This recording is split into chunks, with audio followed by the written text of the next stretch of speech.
dire, n'est pas entrepreneur qui veut. Ok. Tout le monde ne peut pas devenir entrepreneur. En fait, il faut déjà être très, très, très résilient. Oui. Savoir renaître de ses cendres, savoir se relever. Et ça, malheureusement, les personnes qui veulent se lancer en entrepreneuriat pensent que au bout de quelques mois, ils sont riches. C'est un long parcours du combattant. Bonjour et bienvenue dans votre podcast Les Confessions du JD. Je suis Carlos Aibor et pour ce premier numéro, je reçois une femme qui a su trouver son chemin dans le monde de l'imprimerie. Je ne vous en dis pas plus, je vais la laisser se présenter tout de suite. Bonjour Mylène. Bonjour Carlos. Comment tu vas? Je vais très bien, j'espère que toi aussi. Oui, je vais super bien. Est-ce que tu peux te présenter? Je suis Mylène Agbomenou, née et grandie au Sénégal, de nationalité bénino-sao-toméenne. Et je dirige une entreprise d'imprimerie, comme tu l'as si bien dit. Donc j'aide les entreprises à communiquer par l'objet. Excellent. Alors, l'objectif de ce podcast, c'est de partager ton parcours. Mylène, on va commencer tout de suite par le début. Quelle a été ta formation de base? Très atypique et qui n'a rien à voir avec l'imprimerie. Ok. Moi, j'ai été dans le domaine du tourisme. Alors, j'ai fait ma première année d'études en tourisme et en hôtellerie. Ce qui m'a permis de faire 1 an d'études, ensuite de pouvoir commencer de travailler. Donc, j'ai été d'abord responsable dans une agence de voyage qui organisait des voyages sur mesure, donc ici à Dakar et à travers tout le Sénégal. Comment on passe d'une agence de voyage, comment on passe d'abord d'une formation de base dans le tourisme, ensuite faire une première expérience dans une agence de voyage et finalement se retrouver dans le monde de l'imprimerie? Il faut se dire qu'à la base, en fait, pour parler un peu de mon cursus scolaire plus rapidement, j'étais une très très bonne élève, mais au moment de passer le bac, ça n'a pas marché pour moi, donc la première fois.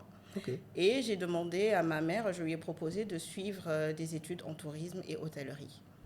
Donc j'ai fait 1 an d'études et au moment de passer en stage, parce qu'à chaque fin d'année, bien entendu, pour les écoles supérieures, on passe un stage de pratique.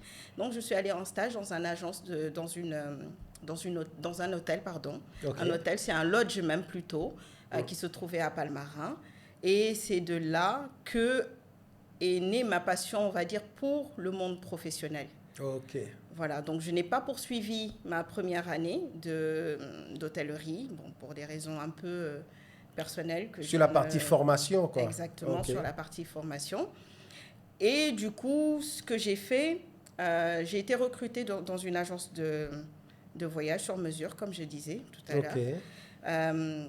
Et de fil en aiguille, j'ai commencé à travailler dans d'autres entreprises. Donc, je vais dire que je cumule plus de 20 ans d'expérience professionnelle. 20 ans d'expérience professionnelle, en tant que commerciale, en tant que vendeuse. Et voilà, c'est comme ça que c'est arrivé, jusqu'à ce que je travaille dans une imprimerie, où j'ai vraiment pris cette passion. Et à la fin de mon expérience dans cette imprimerie, j'ai ouvert une entreprise. Dans l'imprimerie? Pas vraiment. Pas vraiment. Vous avez passé combien de temps, tu as passé combien de temps dans l'imprimerie et quel était ton rôle? Alors, j'étais chargée clientèle. J'y ai travaillé pendant 3 ans. 3 ans? Exactement. Par la suite, j'ai démissionné et j'ai voulu travailler pour moi-même. Donc, j'ai ouvert une entreprise au départ, qui était une entreprise individuelle. Et c'est quand je suis allée me renseigner que là, on m'a dit tout ce que je pouvais proposer en fait comme service. Mais à la base, moi, je voulais ouvrir une alimentation générale, une boutique et faire de la location de véhicules. Ce qui n'a rien à voir avec le monde de l'imprimerie. Attends. Après cette expérience, dans cette imprimerie, tu as voulu te lancer en tant qu'entrepreneur. C'est ça. Sauf que la première idée, c'était d'ouvrir une alimentation générale, c'est ça? Oui, une entreprise qui faisait tout. Qui faisait un peu de tout. Et finalement, comment tu as peaufiné l'idée pour que ça devienne une entreprise spécialisée dans l'imprimerie? Ou en tout cas, quel a été le cheminement? quand je suis partie à la chambre de commerce, parce que c'est là que tout a commencé, je me rappelle, j'avais 30 000 francs en poche ce jour-là. Et je suis allée à la chambre de commerce pour demander des informations. Alors, pour ouvrir une boutique, comme je disais, où je pouvais vendre un peu de tout. Et c'est de là qu'on m'a dit que si vous ouvrez une entreprise individuelle, vous avez la possibilité de faire... il a énuméré tout un tas de listes. Et dedans, je leur ai demandé est-ce que c'est possible pour moi d'ouvrir une imprimerie. C'est là qu'on m'a dit oui, c'était possible. Et voilà, c'est par là que tout a commencé. Mais réellement, à la base, c'était vraiment pas pour ouvrir une imprimerie. Ok, c'est un peu plus clair. Alors, ce que je comprends, l'idée de départ, c'est de lancer une entreprise qui va en tout cas proposer des choses, faire de la vente et tout. Mais sauf qu'avec ce background dans une entreprise d'imprimerie, tu as demandé si c'était possible de faire finalement plusieurs choses dans la même entreprise, tout simplement. Oui, on va dire ça. Je suis une personne qui aime beaucoup se débrouiller seule. Et je me suis dit qu'à l'âge que j'avais, je ne devais plus du tout dépendre de mes parents, de ma mère, de mes frères et sœurs. Et ce qui fait que j'ai voulu ouvrir cette boutique-là pour me débrouiller toute seule. Parce qu'à l'époque, j'étais maman célibataire et je m'occupais de la charge donc, de mon enfant. Et vu que, en tant que commerciale, je ne gagnais pas autant que je voulais, voilà, c'est cette raison qui m'a poussée à ouvrir mon entreprise à la base. Avant d'avancer sur la partie entrepreneuriat, je voudrais qu'on revienne un peu en arrière. Pour beaucoup d'entrepreneurs, beaucoup de personnes qui finalement sont devenues des entrepreneurs, si on fouille un peu, pour certains ou en tout cas pour un bon nombre, ils ont un cadre familial qui s'y prête.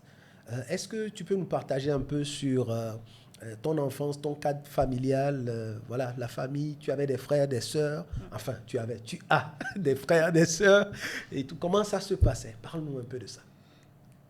Je viens d'une famille de 10 enfants. Waouh! Exactement. Avec 9 frères et sœurs, bien répartis, 5 garçons, 5 filles. Ok. Mes parents ont bien travaillé, on va dire, en quelque sorte. Bon, c'est pour se moquer, mais bon, quand je dis la répartition 5-5, ça fait un beau calcul, on va dire. Tous nés au Sénégal? Tous nés et grandis au Sénégal. Et tous bénino, sao-toméens? C'est ça.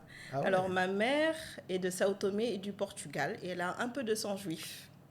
Ah ouais? Oui, exactement. Donc, un métissage improbable, comme l'ont dit beaucoup de personnes qui nous connaissent. Et papa? Qui vient d'une très, très longue histoire, avec un voyage, une longue histoire en tout cas, peut-être passionnante. Et papa, lui, est venu étudiant au Sénégal. Voilà, il est venu étudiant au Sénégal et c'est de là qu'il a commencé à travailler dans une grande entreprise du pétrole. Oui, la Mobile Oil à l'époque, où il était responsable d'exploitation de toute l'Afrique de l'Ouest ainsi que de Madagascar. Alors tout à l'heure, tu as parlé de ta maman qui est sao-toméenne et tout. Je voudrais en savoir plus sur les origines, sur la famille et tout. Vas-y, raconte-nous un peu plus. Alors, ça a commencé par mon arrière-grand-père, qui était juif, portugais, et qui vivait à Sao Tomé. Donc, qui avait beaucoup de plantations à Sao Tomé. Donc, lui était blanc. Et mon grand-père, qui était noir. Et lui était un employé de mon arrière-grand-père, qui est tombé amoureux de ma grand-mère. Qui est tombé amoureux de ma grand-mère, mais mon arrière-grand-père n'était pas du tout d'accord. Donc, il a envoyé illico presto ma grand-mère au Portugal. Pour mettre de la distance. Voilà, pour mettre de la distance et poursuivre ses études à elle. À l'époque, elle avait une 20aine d'années. Et mon grand-père, à l'époque, qui était très ancré dans la politique, commençait à recevoir des menaces de mort. Et donc, il a dû partir de Sao Tomé et Principe pour aller en Guinée-Bissau. Alors, ce qui s'est passé à l'époque, il n'y avait ni Internet, ni téléphone. Oui, c'est la question que je me pose. Exactement. Mais à la fin de l'histoire, je ne vais pas rentrer dans les détails. À la fin de l'histoire, ma grand-mère est venue rejoindre mon grand-père. Elle s'est enfouie du Portugal pour rejoindre mon grand-père. Pour le rejoindre où? En Guinée-Bissau? En Guinée-Bissau. Et ensuite, ils sont descendus ici au Sénégal. Et c'est de là qu'ils ont fondé leur famille. Waouh! Ah, mais ça, c'est une histoire. Voilà. Et ce qui m'impressionne, c'est que tu connais bien l'histoire. Je ne suis pas en mesure de te dire que je connais vraiment l'histoire de mon arrière-grand-père avec autant de détails. J'en connais un tout petit peu, mais oui. Et maman, comment elle a contribué dans ce que tu es devenu aujourd'hui? Bien entendu, elle t'a éduqué et tout, mais pour que tu sois aujourd'hui là où tu es en tant qu'entrepreneur, femme, qui se bat, je vois ce que tu fais, c'est visible, tu es présente et tout, comment elle a contribué? Alors là, je vais rentrer un peu dans l'émotion parce que c'est très difficile de parler de ça. Allons-y. Alors moi, j'ai perdu mon père à l'âge de 7 ans. J'étais encore très très jeune. Et lui, avant son décès, c'était quelqu'un qui était très ambitieux. Donc il avait l'ambition lui aussi d'ouvrir sa société pétrolière. Ok. Malheureusement, il est tombé malade entre-temps et il est décédé vraiment très jeune. Ma mère avait à peu près mon âge actuel. Donc elle s'est retrouvée vraiment toute seule, du jour au lendemain, avec 10 enfants à nourrir, à s'occuper. Et du côté héritage, côté papa, c'était très difficile. Voilà. Comment ça Voilà, se passe en Afrique? Je ne rentrerai pas dans les détails, mais c'était quelqu'un qui avait beaucoup d'argent. Okay. Malheureusement, voilà, l'héritage n'a pas été reçu. Donc, ma mère a été en retraite, en pré-retraite à l'âge de 40 ans. Okay. Qu'elle a arrêté de travailler parce qu'avec 10 enfants, il fallait qu'elle reste à la maison pour s'occuper de l'éducation de ses enfants. Okay. Tu es la quatrième de la famille? La 8e. La 8e. C'est ça. Ok. Je suis la 8e. Et donc, à l'époque, avant que papa ne décède, maman avait ouvert une supérette qui était en face de mon école Saldia à l'époque. Je me rappelle très bien. Et ça, c'est un souvenir que j'avais oublié. Je m'en suis rappelé il n'y a pas longtemps parce que j'étais encore très petite. Donc, voilà, c'est de là qu'est née, on va dire, cette fibre entrepreneuriale. Je ne m'en étais pas rendu compte, mais papa allait ouvrir son entreprise, comme je disais. Donc, il avait déjà cette fibre. Maman aussi avait son entreprise parce qu'elle avait sa supérette. Oui. Donc, c'est de là que vient un peu cette envie. Et surtout de vouloir se débrouiller parce que je me suis dit, quand même, avec 10 enfants, il fallait qu'on enlève un peu de poids sur les épaules de maman. Ah, absolument. Voilà, qui avait vécu quand même la perte de son mari très, très jeune. Elle était encore très, très jeune. Et avec des enfants de bas âge. Donc, ce n'était pas évident. Et c'est de là que vraiment, je me suis dit, non, il faut que moi aussi, je puisse me débrouiller de moi. Waouh. Alors, ça m'amène à deux questions. Mais je te pose d'abord la première. Est-ce que parmi tes frères et sœurs, est-ce qu'il y en a qui sont également entrepreneurs? J'ai une grande sœur qui est, on va dire, auto-entrepreneur. C'est quelqu'un qui fait beaucoup de choses de ses doigts. Ok. Énormément de choses. Elle est dans quel domaine? Gisèle, dédicace à toi. Alors, Gisèle, elle a travaillé pendant très longtemps en tant que responsable des ressources humaines dans une grande entreprise de la place où elle gérait plus d'une centaine de personnes. Mais c'est, comme je vous ai dit, c'est quelqu'un qui aime beaucoup travailler de ses petits doigts. Donc, elle fait de la broderie, elle fait beaucoup de décoration. Elle était dans le domaine des ressources humaines, oui, mais... c'est ça. Mais elle, c'est sa passion, en fait. C'est quelque chose qu'elle aime beaucoup faire. Donc, là, elle continue? Elle le fait toujours? Oui, elle le fait. Maintenant, elle a complètement arrêté le monde professionnel pour se concentrer dessus. Uniquement... Donc, elle fait tout ce qui est vraiment de la décoration de tout genre, des tableaux, plein de choses. Plein de choses. Et les autres? Alors, les autres, ils sont plutôt dans le monde professionnel en tant que responsable dans des entreprises, de la place. Il y a, oui, je dirais que j'ai mon petit frère aussi qui est dans l'entrepreneuriat depuis peu. Ok, excellent. La deuxième question que j'avais pour toi tout à l'heure, c'est... Alors, tu avais dit que quand tu voulais te lancer en tant qu'entrepreneur, tu voulais ouvrir une alimentation générale. Oui. Là, tout à l'heure, tu dis que maman avait une supérette. Est-ce qu'il y a un lien? Aucun. Conscient ou inconscient? Aucun, peut-être inconscient. Comme j'ai dit, il n'y a pas longtemps que vraiment je me suis dit que maman était entrepreneur, en fait, et je ne savais pas. Ouais. Oui, c'est dans mes avec souvenirs, le recul, en puisant dans mes souvenirs que je me suis rappelé. Mais tiens, mais c'est vrai que quand je descendais de l'école, avant, je traversais juste la route et il y avait une supérette que maman avait. Et c'est comme ça que c'est venu. Ouais, de Et me maman, rappeler elle de fait ça. quoi actuellement? Elle a toujours la supérette Oh, ou... maman, non, pas du tout. Elle a arrêté la supérette après le décès de papa pour se concentrer sur l'éducation de ses enfants. Mais maman est toujours là, âgée, mais qui se tient très bien. Qui se tient très bien. Oui. Ben, super, super. Alors, on va poursuivre avec maintenant ton aventure en tant qu'entrepreneur. Après cette formalisation, je vais dire, c'était d'abord une entreprise individuelle, c'est bien ça? C'est ça. Comment les choses ont évolué? Déjà, au lancement, comment ça s'est passé et tout? Alors, quand j'ai ouvert cette entreprise-là, ce qui s'est passé, c'est que quelques jours après, j'ai ma belle-sœur qui vit en Guinée-Bissau, qui a son entreprise là-bas, qui est dans la communication tout comme moi, Ok. et qui m'avait commandé, à l'époque, si je me rappelle bien, c'était des banderoles. Alors, elle m'avait commandé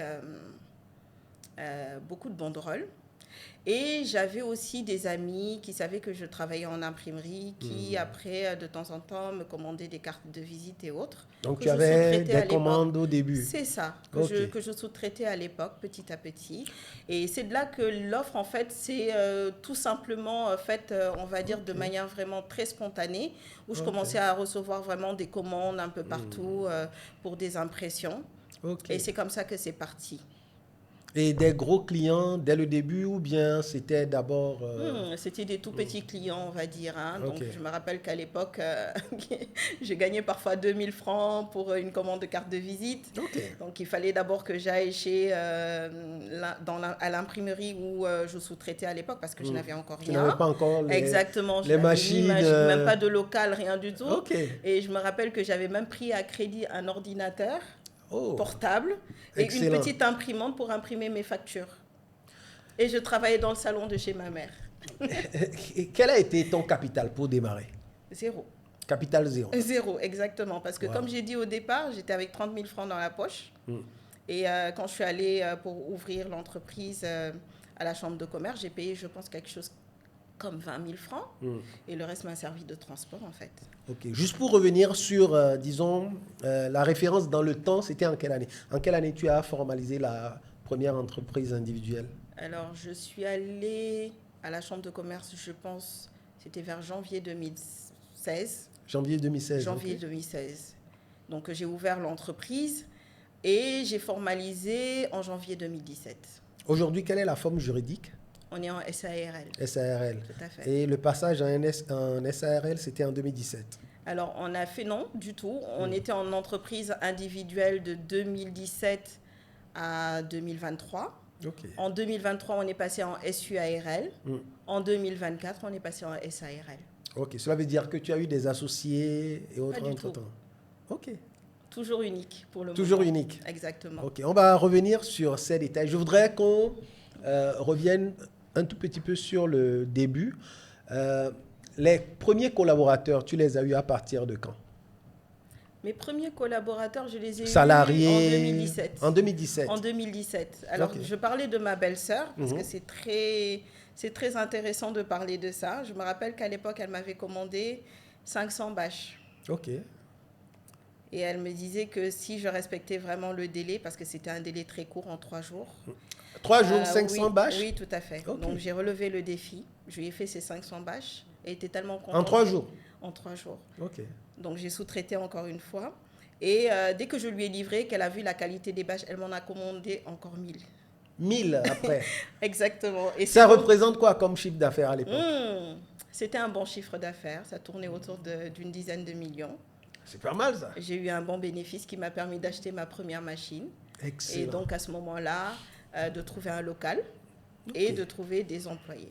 Qu'est-ce qui est difficile dans le métier de l'imprimerie? C'est quoi les angles morts? Parle-nous un peu du métier. Comment ça fonctionne? Alors, il y a énormément de challenges. Ok. Déjà, ce sont des machines qui coûtent très cher, qui sont très grandes, qui demandent beaucoup de maintenance, qui demandent beaucoup de consommables. Et ce qui est dommage ici au Sénégal, il n'y a pas de fabricant de machines. Ouais. Donc, tu te doutes bien que les machines sont achetées à l'étranger. Il faut tout importer. Exactement, tout est importé. Et donc, il faut un temps bien long. Alors, les challenges qu'on rencontre vraiment en imprimerie, il y en a tellement.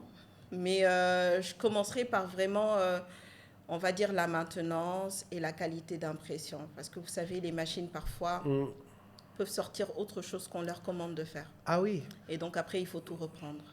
Parce que nous, en tant que clients, on peut se défouler sur les... Mais donc, par moment, ce n'est pas de votre faute, c'est la machine. C'est très compliqué. Parfois, il peut y avoir un petit couac. Mais ce couac fait que, par exemple, l'encre peut sortir plus foncée parce que chez le fournisseur, on nous a vendu une encre qui n'était pas de la même qualité. Du coup, ça peut altérer sur la qualité d'impression. Et ce qui est très, très rigolo, en tant qu'imprimeur, on nous prend pour des magiciens. Quand on commande des cartes de visite, pour eux, ce sont des cartes de visite qui sortent. Mais ils ne se rendent pas compte de la chaîne de travail en fait, qu'il y a derrière.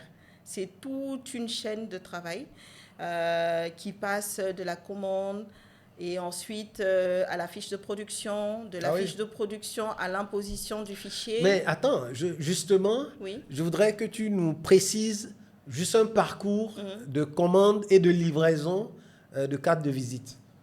Comme tu le décris, c'est quoi les étapes? C'est très long? C'est très long. Donc ça devrait coûter plus cher que ce qu'on...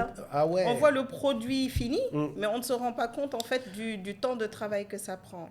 Alors pour faire des cartes de visite, c'est très simple. Il faut déjà avoir le fichier prêt à imprimer. Ok. Donc le client d'habitude qui vous appelle, qui veut commander des cartes de visite, il vient avec... il vous envoie juste le logo ou bien il vous envoie le fichier prêt à imprimer? Qu'est-ce que vous recevez d'habitude? Tout dépend, il y a deux possibilités. La première possibilité, c'est lui-même, il envoie son fichier qui est prêt à imprimer. Donc nous, tout ce qu'on fait, c'est d'imposer, ensuite d'imprimer et de faire les finitions. Ou bien, il nous demande de faire la créa. Et donc ça, c'est un peu plus long. D'accord. Supposons que je vous envoie déjà ma conception, je l'ai fait avec Canva. C'est ça. Je vous envoie. C'est quoi les étapes? Déjà, Canva, ce n'est pas un logiciel qui est très imprimable. Mais j'imagine qu'avec, vous devez recevoir de plus en plus des... Énormément, oui. Après, il y a le Canva professionnel où on peut, voilà, à ce moment-là, récupérer le fichier qui est de bonne qualité. Mais parfois, on peut recevoir des fichiers Canva qui ne sont pas du tout bons. Donc, il faut redire au client de revoir le fichier, de l'envoyer peut-être en PDF, de le mettre au format prêt. Il y a plein de choses, en fait. Supposons que vous avez reçu le fichier de bonne qualité. C'est quoi les étapes? Alors déjà, on contrôle si la carte est au bon format. Donc le bon format normal, standard, c'est 85 sur 55 mm. Ferdinand, il faut noter ça.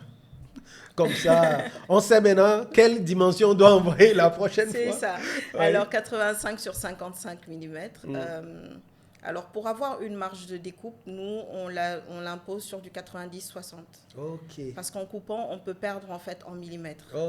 Alors, d'où vient un premier problème avec le client. Si on l'imprime à 85-55 et qu'on lui livre, il peut y avoir un 2 mm en moins et le client te retourne les cartes pour te dire non, ce n'est pas les cartes que je veux, il faut reprendre. Et qu'est-ce qui se passe après? Alors ensuite, on impose. Donc, en impression numérique, par exemple, on impose sur du A3+. Le A3+, c'est une feuille qui fait 32 cm de large sur 45, sur 45 de hauteur. Et donc, on impose les cartes une à côté de l'autre. Donc, jusqu'à ce que ça fasse le nombre de cartes. Normalement, quand on impose, vous avez à peu près une vingtaine de cartes par feuille. Et si c'est du recto verso, donc il faut imposer aussi au niveau le verso. Donc, après, on passe à l'impression. Quand on imprime d'abord un BAT, c'est-à-dire un bon à tirer, qui permet de voir si la qualité de la couleur est bonne, si le fichier est bien sorti comme sur l'ordinateur, si la taille est bonne et tout. Et donc, une fois que c'est fait, à ce moment-là, on imprime toutes les cartes. Et quand toutes les cartes sont imprimées, on passe donc à la pelliculeuse. La pelliculeuse, c'est une autre machine qui n'a rien à voir avec l'imprimante, qui permet de passer à chaud, si vous voulez, un film transparent, qui peut être brillant ou mat. C'est ce qu'on appelle pelliculage mat ou pelliculage brillant. Voilà. Donc, on passe dans cette machine-là. C'est pour une meilleure finition, quoi. C'est pour une meilleure finition au toucher et qui protège aussi ce papier-là à ce qu'il ne se mouille pas, par exemple, et qu'il ne se déchire pas. Et donc, une fois qu'on a passé à la pelliculeuse, là, on va au massicot. Donc, c'est le massicot qui découpe les cartes, l'une après l'autre. Voilà. Et sur ces cartes qu'on découpe, on peut avoir des pertes. On peut avoir des cartes qui sont mal coupées, on peut avoir voilà, plein de choses qu'il faut réajuster. Donc à ce moment-là, on réimprime soit d'autres cartes ou on les trie, voilà, pour qu'on ait le bon nombre de cartes qui a été commandé au départ. Mais excellent. Quel est le type de commande que vous recevez le plus dans l'imprimerie?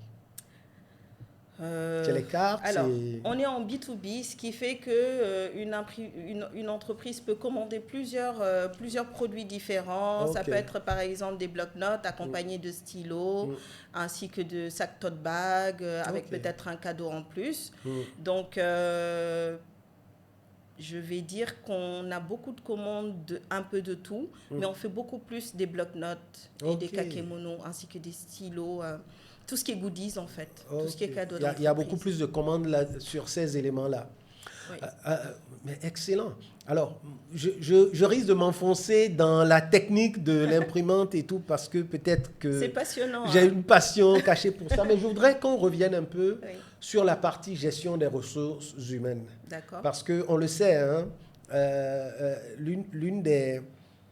l'un des départements les plus difficiles à gérer en entreprise, c'est l'humain. Comment ça se passe à ce niveau? Aujourd'hui, on va dire que je suis un peu plus stable Okay. qu'au départ. Raconte-nous, comment ça se passait avant cette stabilité? Qu'est-ce qui a provoqué la stabilité? Ou qu'est-ce qui a amélioré? Et voilà, on veut la genèse. D'accord. Bon, disons que quand on rentre dans l'entrepreneuriat, en général, on ne prépare rien. On ne prépare aucun document. On est là, on est plongé dans ce qu'on doit faire. On fait les choses. On fait les choses, voilà, on est un peu il n'y a pas de tête procédure. Dans le guidon, aucune procédure, rien du tout. Et effectivement, bon, moi, j'avais recruté des personnes, voilà, vite fait comme ça, on va dire, qui s'y connaissaient un peu dans le monde de l'imprimerie. Au départ, on était 3. Il y avait moi, le chef de prod et l'infographiste, qui s'occupait aussi d'imprimer. Le chef de prod aussi imprimé. Donc, et toi-même, tu imprimais également? J'imprimais aussi. Ok. Voilà. Vous étiez multicasquette tous les trois, quoi. Oui, c'est ça. J'imprimais, je faisais des finitions. Voilà. Quand il faut aider, même jusqu'à aujourd'hui, là que je parle, quand il faut aider, je mets la main dans la pâte. Ok. Alors, avant d'avancer, les 2 premiers collaborateurs, c'est des femmes ou bien c'était des hommes? C'était des hommes. C'était des hommes. Comment ça se passait avec eux? En tant que femme, dame, comment ça se passe? Parce qu'il faut le dire, c'est une réalité. Oui. Il y a des hommes qui ont beaucoup d'ego. Il y a des hommes même qui disent que moi, une femme ne va pas me commander et tout. Oui. Comment ça se passait avec tes premiers collaborateurs? Ah, ça, c'est une très, très bonne question. Hein. Alors, moi, j'ai eu la chance de travailler pendant longtemps sous pression. Et avec beaucoup d'hommes. Je suis assez dure de caractère aussi, quand je veux. Ce qui fait que quand j'étais dans l'imprimerie où j'étais, il n'y avait que des hommes justement dans ce domaine d'impression et tout. Là où tu as fait... Oui, et je leur tenais tête. Là où tu as été salarié? Exactement, c'est ça. Donc de là, j'ai eu cette expérience de savoir comment me comporter avec les hommes. De manière très simple, hein, voilà, on faisait des choses simplement. Dans le respect, mais... Dans le respect, voilà, du travail. J'ai jamais eu de problème réellement avec le fait de travailler avec des hommes, Donc vraiment, pour moi, c'était quelque chose de naturel. C'était simple. Au moment de faire le travail, on fait le travail. C'est tout. Quelle est la taille de ton équipe aujourd'hui? Aujourd'hui, nous sommes 9 au total. Et ça se répartit comment? Combien d'hommes, combien de femmes? Il y a plus d'hommes que de femmes. Il y a plus d'hommes que de femmes. On va dire que j'ai ma chef de projet, qui est la seule femme avec moi dans l'entreprise, et le reste... Ah oui? Oui. Franchement, comme j'ai dit, j'ai eu la chance de toujours travailler avec des hommes dans les entreprises où j'ai été. Et ça se passe vraiment très bien. Donc ça se passe bien, que ce soit les hommes, les femmes? Bien. Sincèrement, ça se passe très très bien. Ce sont des personnes assez professionnelles. Et j'ai mis en place, avec l'expérience, pour revenir à ta question de tout à l'heure, oui, bien sûr. j'ai mis en place avec l'expérience des outils qui aujourd'hui permettent à tout le monde de savoir où est sa place en fait dans ce qu'il y a à faire. Donc j'ai mis en place un document de procédure qui est très clair. dès qu'un nouveau arrive, donc c'est ce document que je lui remets. Okay. Il a aussi sa fiche de poste qui détermine tout ce qu'il a à faire, où il s'arrête par rapport au travail. Et en fait, je les mets en exergue. Okay. Donc, je les affiche pour que tout le monde voit ce que chacun a à faire. Et au niveau de la procédure, c'est très clair. Tout le monde sait par où on commence, par où on termine, par où on passe. Okay. Donc, de la prise de contact du client jusqu'à la livraison et jusqu'au paiement du client, les choses sont claires. Est-ce que avec ton équipe, vous arrivez à vraiment suivre les process ou les procédures? La raison pour laquelle je pose la question, elle est la suivante. En général, pour beaucoup d'entreprises que j'ai connues en tant qu'informaticien, on met en place les outils et tout. Les outils, avant de les faire, on fait les process. Mais le plus dur, ce n'est pas l'écriture des process. Et aujourd'hui, même avec les intelligences artificielles, on peut les générer très facilement et tout. Le plus compliqué, c'est le suivi. Et donc, parlant de ça, est-ce que ton équipe suit les process? En tout cas, comment ça se passe? Oui, comme je disais tout à l'heure, chacun a son rôle au sein de l'entreprise. C'est clairement défini. Voilà, j'ai ma chef de projet qui s'occupe donc du projet de A à Z et qui est en fait le pont entre le client et la production. Donc, elle relève en fait le besoin du client. Donc, elle envoie le devis. Okay. Une fois que le devis est validé, là, ça passe en production. Donc, d'abord, le client donc, envoie ses fichiers. On met en place une fiche de production. Donc, sur cette fiche de production, on met tous les produits qui ont été commandés, tous les consommables en fait qui sont utilisés, c'est-à-dire tous les supports qui sont utilisés, les tailles de chaque commande, la quantité de chaque commande, quel est le délai de livraison qui est demandé par le client, le délai de livraison réel. Et ce fichier de production, c'est en interne? C'est en interne que ça se gère dans un groupe, dans un groupe qu'on a créé et qui permet à toute l'équipe en fait d'avoir les informations en temps réel. Ok. Après, donc, la chef de production, donc de projet, ça passe chez le chef de production et logistique. Donc, lui, en fait, il recueille les informations, c'est-à-dire donc le besoin. Il sort tout ce dont on a besoin parce que c'est lui qui s'occupe de la logistique aussi. Okay. Donc, il sort toutes les matières dont on a besoin pour ces productions-là. Et après, donc, l'infographiste, lui, met en place l'imposition, le BAT. Et après, vous avez le chef massicouché, c'est comme ça qu'on les appelle, les chefs massicouché qui font les finitions. Donc, ils font tout ce qui est impression, tout ce qui est finition, jusqu'à l'emballage. Et qui reviennent vers la chef de projet, donc qui réceptionne et qui s'occupe de faire la livraison vers le client. Excellent. Excellent. Alors, est-ce qu'aujourd'hui, ton entreprise peut fonctionner ou bien fonctionne sans toi, sans ta présence? Est-ce que si aujourd'hui tu pars en vacances pour 6 mois, ça tourne? Je rends grâce à Dieu. J'ai la chance aujourd'hui d'avoir une équipe qui répond vraiment, on va dire, aux besoins que j'ai, moi, en tant qu'entrepreneur. Parce que mon besoin, ce n'est pas de rester au bureau tous les jours.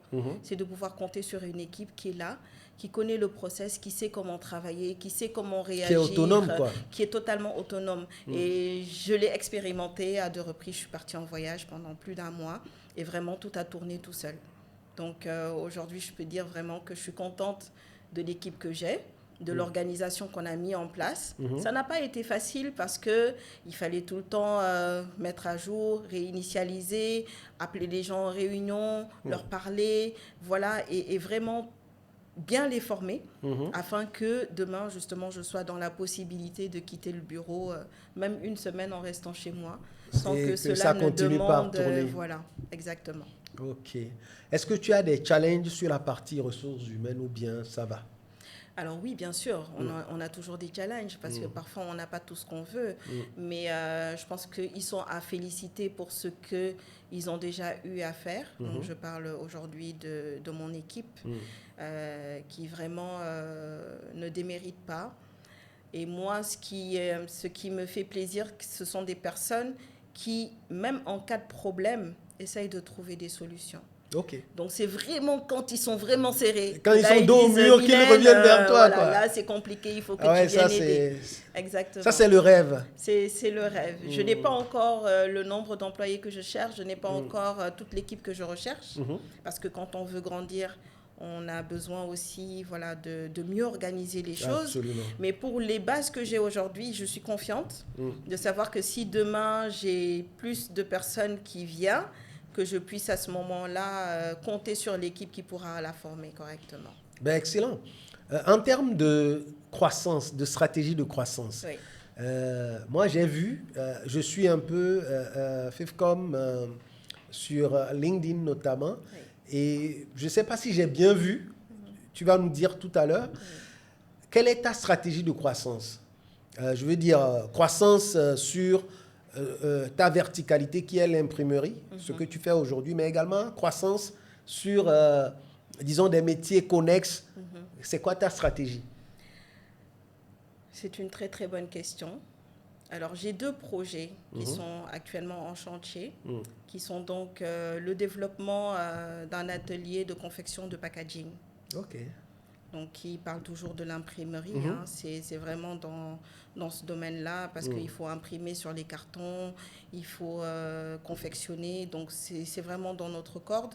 Donc aujourd'hui, je suis en train vraiment de négocier la possibilité d'ouvrir ce département, un atelier de packaging avec les machines qu'il faut. Ok, c'était ça ma question. Il plus. faut de l'équipement spécifique. Énormément, qui coûte très cher. Ok. Qui coûte très cher. Et c'est différent de tout ce que tu as aujourd'hui. Et aujourd'hui, ce que je voudrais, c'est vraiment sortir du lot, hein, innover, ne pas faire comme ce que font tout le monde dans ce domaine-là. Ok. C'est vraiment voilà, faire autre chose. Concernant le deuxième projet de croissance stratégique de l'entreprise, nous comptons aussi ouvrir une boutique de goodies. Ok. Voilà, d'ici quelques temps. Nous avons une boutique de goodies en ligne, voilà, qui est en train de se concrétiser même sur le site. Ok. Donc, vous avez déjà une boutique de goodies en ligne? C'est ça. Ok. Donc, pour l'instant, quand je dis en ligne, c'est sur WhatsApp, à partir de WhatsApp et par téléphone. Okay. Mais nous sommes en train de terminer le site de la boutique en ligne, sur le site de la boutique en ligne, voilà, pour la vente de goodies aussi. Ben, excellent. Est-ce que, juste pour mieux comprendre, et justement, s'il y a des auditeurs qui veulent après passer des commandes, est-ce que ce sera un site web sur lequel on pourrait personnaliser un peu les goodies? Par exemple, moi, je viens, je choisis un mug et puis je mets Carlos là-dessus. Est-ce que ça va être quelque chose? Oui, tout à fait, exactement. Okay. Donc ce sera un peu ce procédé-là. Donc vous aurez des modèles factices pour des mugs, pour des cartes de visite, pour des stylos, pour quelques goodies en tout cas simples à faire. Oui. Voilà, pour pouvoir choisir le design que vous souhaitez en y mettant le texte que vous voulez y mettre ou la photo. Ok. Voilà. Et on joint la photo, on joint les choses et puis derrière, exactement, vous pouvez récupérer. Et ça. Ok, ben excellent. Donc derrière, on passe à la production et on appelle juste pour la livraison. Ok. Maintenant, aujourd'hui, FEFCOM fait de la communication, du print et tout. Est-ce que vous élargissez les services également sur tout ce qui est communication digitale et tout pour arriver un peu sur du 360, si je peux m'exprimer comme ça? Comment ça se passe? Exactement. Alors, je me suis certifiée dernièrement en organisation d'événementiels professionnels. Donc, nous organisons des séminaires, des salons, des formations. Donc, nous nous occupons vraiment de la démarche à 360 degrés en trouvant le local jusqu'à toute la production et en y rajoutant les objets de communication dont cette entreprise ou dont cet organisateur a besoin donc pour mettre en place vraiment et pour réussir son événement. Ok, alors revenons sur les challenges. Tout à l'heure, en te suivant, les auditeurs pourront se dire, dans une entreprise spécialisée en impression, en imprimerie et tout va bien. Mais est-ce qu'il y a des challenges que tu rencontres, des choses qui te font te poser la question, mais finalement, pourquoi je me suis lancé dans cette aventure? Est-ce qu'il arrive que tu te dises, j'aurais pas dû démarrer cette entreprise? Alors, il est arrivé tellement de choses, mais je vais vous raconter une anecdote qui m'était arrivée en 2020. 2020. C'était donc dans la période Covid où c'était vraiment difficile. Oui. Les entreprises étaient fermées, on était en confinement, personne ne pouvait plus sortir. Les entreprises qui travaillaient avec nous télétravaillaient. Oui. Donc il n'y avait vraiment plus de sources de revenus. Donc les fins de mois étaient très difficiles et on avait vraiment des difficultés à vraiment respecter nos charges. Et j'ai eu 2 départs donc dans l'entreprise. Qui a deux collaborateurs qui ont arrêté. 2 collaborateurs qui sont partis, parce qu'on n'arrivait pas à vraiment joindre les fins de mois, on va dire, à les respecter comme il le fallait. Et en plus de ça, il m'est arrivé d'avoir une inondation au bureau. Une inondation? Carrément. Okay. Alors, on était dans un immeuble et nous au rez-de-chaussée. Et dans cet immeuble-là, au premier étage, il y avait une inondation pendant 2 jours. Donc, c'était durant le week-end. L'eau a coulé dans mes bureaux et a emporté c'était toutes pas les machines. Une saison pluvieuse? Non. C'était un robinet qui était resté ouvert durant tout le week-end. Et c'était du samedi au dimanche. Au lundi, je vais dire. Et donc, lundi matin, on arrive au bureau. Toutes les machines étaient quasiment sous l'eau. Donc, vous imaginez des choses qui fonctionnent à l'électricité. Donc, je te dis, j'ai perdu alors mon traceur qui m'a coûté 10 millions. J'ai perdu des ordinateurs qui ne fonctionnaient plus parce qu'ils avaient pris de l'eau. J'ai perdu tous les consommables, en fait, la bâche, le papier, énormément de choses. Donc, ce jour-là, franchement, alors je me suis enfermée dans mon bureau et je me suis dit, mais pourquoi, quoi? Pourquoi je souffre autant? Pourquoi j'accepte autant de souffrance? Parce que quand on a une entreprise, on pense qu'on a un bébé et on est là, on le cajole, on fait tout pour le faire grandir. Mais on a tellement de choses à régler, il y a les salaires, il y a et vous savez, quand on a le bébé, il fait des fièvres. Beaucoup, énormément. Et vous savez, les machines, ce sont des machines totalement différentes. Les marques ne sont pas les mêmes. Les maintenances ne sont pas les mêmes. Et on paye des maintenanciers en externe. Donc, ce qui fait que tous les mois, il faut que le maintenancier s'occupe de chaque machine. On a des maintenanciers différents. Ce qui fait énormément d'argent à dépenser. Et ces maintenanciers, on va dire qu'une fois sur 5 fois qu'on les appelle, ils ne viennent qu'une demi-fois, quoi. Ils viennent, ils réparent la machine rapidement. Au bout de 30 minutes, ils partent. Et malheureusement, ça crée énormément de problèmes. Donc, je me suis retrouvée du jour au lendemain sans machine. En pleine période Covid, où on recommençait à travailler petit à petit et voilà. Et là, il fallait encore racheter de nouvelles machines parce que le voisin d'en haut, malheureusement, il n'a pas assumé sa responsabilité. Il n'a pas contribué. Exactement. Et on n'a pas eu la présence d'esprit de faire appeler un huissier pour faire un constat. Malheureusement. Et malgré les photos et les vidéos qu'on avait prises, malheureusement, ça n'a pas servi à être remboursé. À l'époque, est-ce que tu avais une assurance, je ne sais pas, responsabilité civile, je ne sais même pas si ça le couvre. Qui était en cours, donc qui n'avait pas pris en... Ah, il y avait une assurance, mais qui ne... Non, en fait, l'assurance, on était en cours de s'inscrire à l'assurance. Malheureusement, on n'a pas pu bénéficier du remboursement de l'assurance. Donc, ce qui a fait que ça nous a fait d'énormes pertes. Énormément de pertes. Aujourd'hui, comment tu anticipes ce genre de problème? Ah oui, là, on a pris de bonnes décisions. Déjà, on a tout sécurisé. On a mis en place des extincteurs parce qu'on ne sait jamais. Ça, c'était en 2020. Vous savez, comme je vous avais dit au départ, on n'a pas cette stratégie où on met tout en place. Donc, c'est avec l'expérience. Plus on avance, plus on se rend compte qu'il y a des choses qu'on doit mettre en place. Et donc, ça nous a servi donc de mettre en place cette partie incendie, prévention incendie. Et nous avons mis aussi un grand onduleur donc, qui s'occupait d'alimenter en cas de coupure d'électricité certaines machines. Et de protéger les Exactement, fluctuations. de protéger, donc de surélever un peu les machines là en hauteur pour éviter au cas où il y aurait voilà, de l'eau en bas. Mais aussi, on a décidé à partir de ce moment, à chaque fois qu'on part, d'éteindre complètement l'électricité. Donc de couper toute l'électricité du local à la descente. À la descente, Et le courant est coupé, vous disjonctez. On a mis vraiment un dispositif de C'est sécurité automatisé en ce sens-là. Ou Non, bien ce n'est pas manuel? automatisé, Ok. c'est manuel pour le C'est moment. manuel, mais ça Exactement. fonctionne, Ça fonctionne vraiment et là, il y a beaucoup moins de risques. Mais vraiment, il y avait des moments où franchement, c'était intenable. Ça l'est toujours.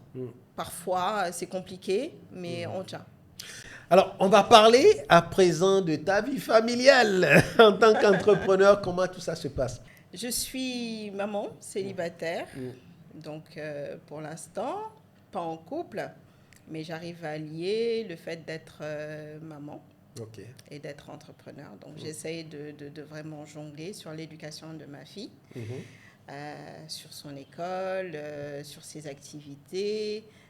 J'essaye au maximum d'être là, d'être présente pour elle, même en étant entrepreneur. Donc, il m'arrive même parfois de travailler depuis la maison pour pouvoir passer plus de temps avec elle. Voilà, et d'assister au maximum à ses activités, même extrascolaires, voilà, pour qu'elle sente un peu ma présence parce que c'est important. À ce niveau, ça se passe bien? Ça se passe bien. Je fais comme je peux.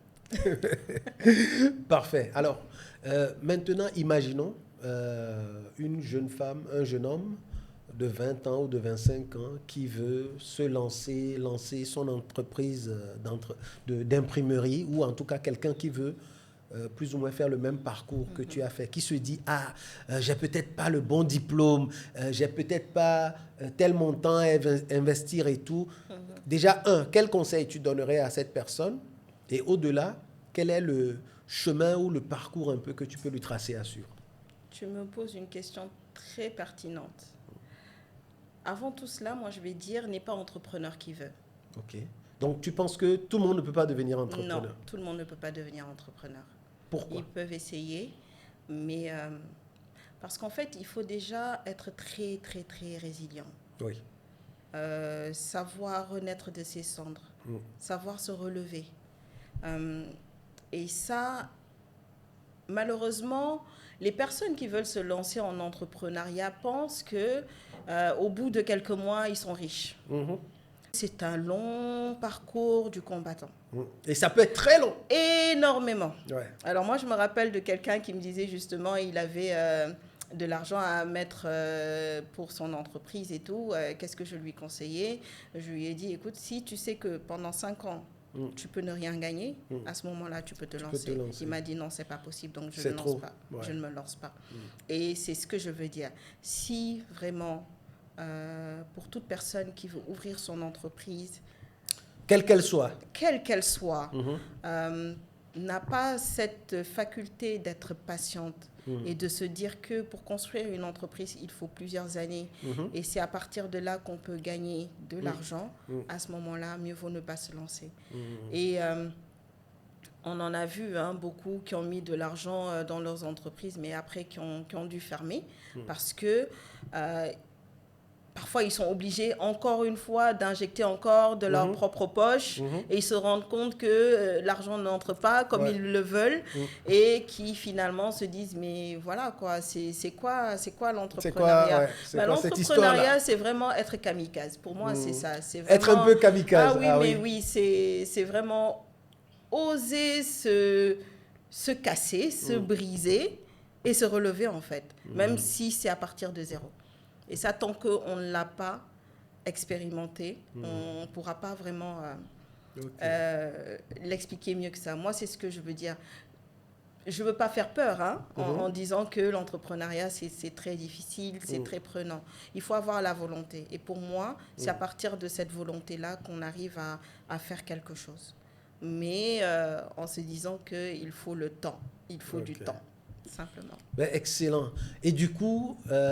quel est le chemin ou quelles sont les étapes que tu peux conseiller à cette personne qui veut se lancer dans ton domaine, par exemple?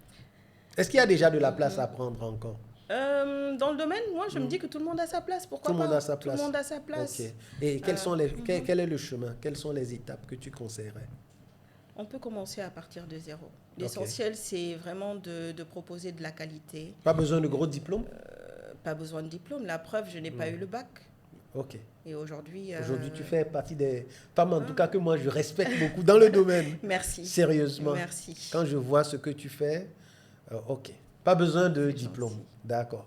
Mais finalement, de quoi a-t-on besoin? Ben, on a besoin de force mentale. Force mentale. On a besoin de force mentale. On a besoin aussi d'avoir une bonne vision. Oh, ok. Ah oui, il faut une bonne vision. Il faut savoir ce qu'on veut et où on se voit dans 5 ans, dans 10 ans, dans 15 ans, dans 50 ans. Est-ce qu'il faut se dans faire accompagner? l'entreprise. Pourquoi pas? Est-ce que ça a un Pourquoi poids si on se fait accompagner? Mais oui, parce que quand on est seul, on avance lentement.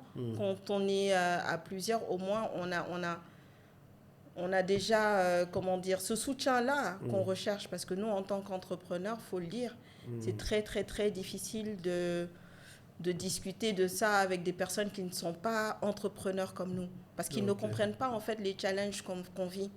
Ils ne voient que la facette, ils ne voient que la surface d'un entrepreneur en se disant que, voilà, l'entrepreneur, il a son entreprise, il a ses machines, il a son local, il a ses employés, donc il a de l'argent.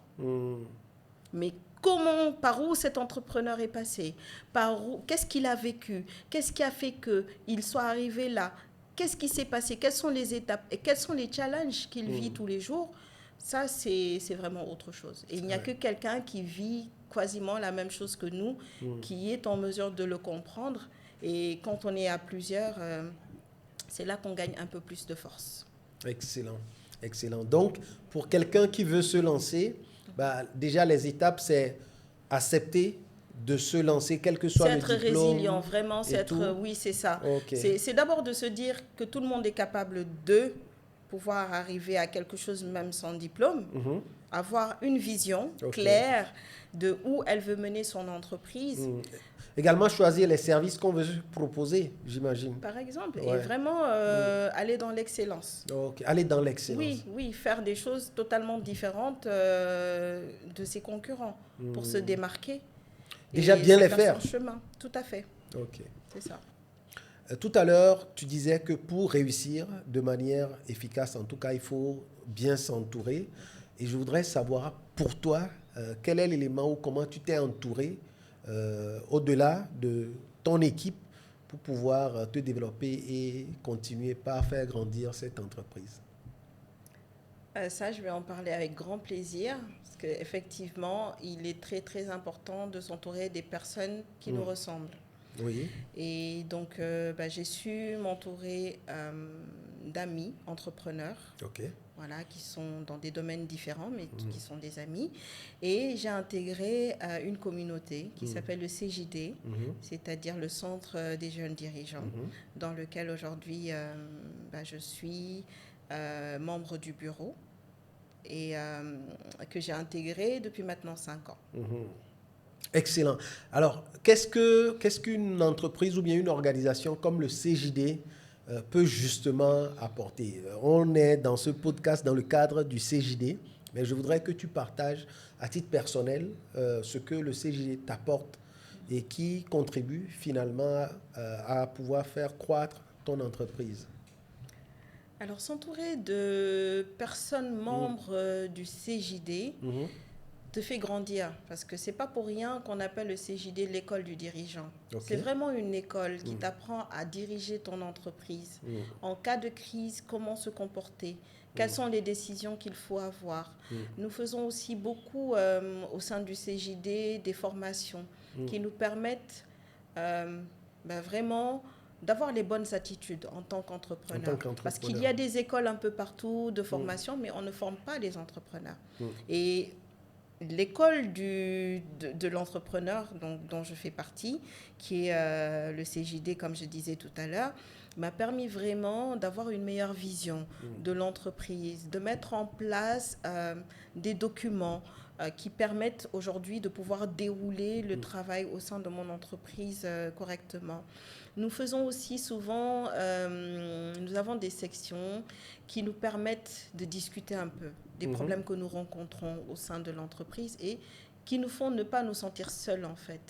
Et c'est vraiment, on va dire, quelque chose de très, très positif pour moi d'avoir intégré cette communauté. Le CJD. Exactement. Ben, excellent. Qu'est-ce que tu dirais à un entrepreneur aujourd'hui qui est isolé, qui a tous les problèmes, qui ne sait pas comment se développer et tout? Qu'est-ce que tu dirais à cette personne? D'intégrer le CJD. Le CJD, tout simplement. Et il ne le regrettera pas. Parce qu'il y a vraiment dans ce groupe-là des personnes très, très inspirantes, voilà, qui ont eu à avoir des parcours à succès et qui sont très simples d'accès, voilà, qui peuvent vraiment nous permettre de voir les choses autrement et peut-être même de diriger autrement. Excellent. Ben, merci Mylène. C'est moi qui te remercie, Carlos. Alors, avant de te laisser partir, c'est l'instant publicité pour ton entreprise. Je voudrais que tu rappelles le nom de l'entreprise, le site web et si jamais on veut passer commande et tout, où est-ce qu'on trouve Mylène, où est-ce qu'on trouve FEFCOM? Merci beaucoup pour cette opportunité. Alors, mon entreprise s'appelle FEFCOM. Donc, le site internet, c'est www.fefcommunication.com. Là où vous avez la possibilité de voir tout ce que nous proposons, tous les services que nous avons. Vous y avez les sites, les réseaux sociaux, Instagram, Facebook, LinkedIn, mais aussi WhatsApp. Voilà, le WhatsApp sur lequel ils peuvent poser toutes les questions concernant nos offres et nos commandes. Mylène, je voudrais que tu partages 3 conseils aux entrepreneurs ou aux aspirants entrepreneurs qui vont écouter ce podcast. Continuez d'y croire. Battez-vous. Ça, c'est le deuxième conseil. Mes phrases sont très courtes, mais je pense qu'elles sont pleines de sens. Et comme troisième conseil, moi, ce que je dirais, c'est pour ceux qui cherchent à ouvrir leur entreprise, allez-y. N'hésitez pas. Se lancer. Mais vraiment, vraiment, soyez résilients. Merci Mylène.